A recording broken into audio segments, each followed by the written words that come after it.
Welcome to the latest episode of Cinema Macabro, and I am your host, Jason Artiga. Today's episode, I will review the Mario Bava 1965 sci-fi horror film, Planet of the Vampires, the film that inspired Alien and Prometheus.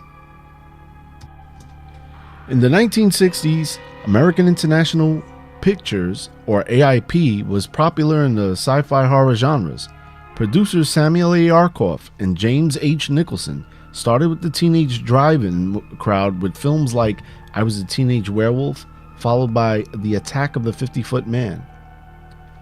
Both producers were making a killing at a time where TV was causing the theaters to close down. AIP had to change the genres of movies to fit the changing times of the 60s. After a brief trip to Italy, both Arkoff and Nicholson found out it was much cheaper to buy movies internationally than to produce them. They would produce these imports of sword and sandal movies shot in Italy and Spain. The two producers heard of Mario Bava's film Black Sunday and screened it in Italy. They bought the film and released it in the United States as a double bill, and it was a hit. Most of these films were bought for $20,000, and producers wanted a sci-fi film that Bava completed called Planet of the Vampires, based on the Italian pulp sci-fi novel Terror de Spazio, which means terror in space. Planet of the Vampires was director Mario Bava's foray into the sci-fi genre after numerous gothic horror films. Planet of the Vampires, although did not have any vampires, it had plenty of atmospheric horror. The film had an international cast. The lead was Barry Sullivan, who was the only English-speaking lead. Everybody else spoke their native languages, which was later dubbed over in post.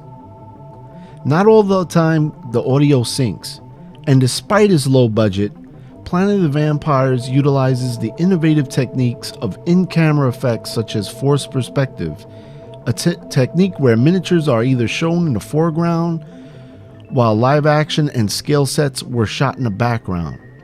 This technique was popular with James Cameron in the opening of Terminator and the scene where the colonial marines enter the aliens' lair in Aliens. Lots of fan and smoke machines were used to create this uber creepy alien landscape that dives us into this full surrealist horror movie. The film begins with the crew of the Argos who receive a distress signal from the neighboring ship Galliot from a planet of unknown origin. As the Argos crew sets upon to land, a mysterious alien force possesses the crew and the crewmates begin to attack each other. When they land, they notice that the signal is coming from a derelict ship. They discover a dead giant alien by its cockpit and begin to piece together what happened to the last crew. Sound familiar, doesn't it? Alien and Prometheus both borrow from Planet of the Vampires, and Ridley Scott or Dan O'Bannon claim never to have saw the film. I call bullshit because they're very similar in atmosphere and narrative and details and overall design. That's just where the similarities end. Despite having no vampires in the movie, Planet of the Vampires is a full-on sci-fi horror film.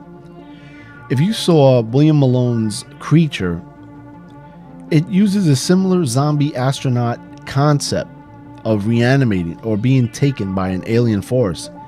Along with the same film, it's amazing that the 1985 Alien ripoff takes from Planet of the Vampires, which Alien ripped off of. Ironic, ain't it? Planet of the Vampires has very unique ideas, and in one scene has this creepy slow motion dead rising scene that is amazing. This film was way ahead of its time despite its flaws on its low budget and acting. Yes, this one has a cool gore scene. Most of this film was shot in Cinecittà Studios in Rome, where many other films were shot that were released by AIP. The Technicolor process gives this film a surreal, colorful look with the use of its color palette. The costumes have this sort of class that I've never saw in a B movie.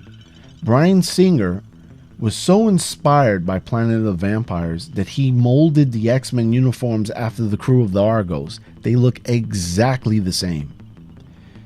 Planet of the Vampires was released in the US with Die Monster Die as a double feature and did well in its opening. Overall, if you want to see the influence of Alien, Prometheus, and all of its ripoffs, I strongly recommend you to see Planet of the Vampires. So thank you for watching this video, and if you like the video, please leave a like. If you want to leave a comment, please leave a comment in the comment section, and please subscribe. I really need all you guys to subscribe. I need subscribers. That would help a lot. And thank you again.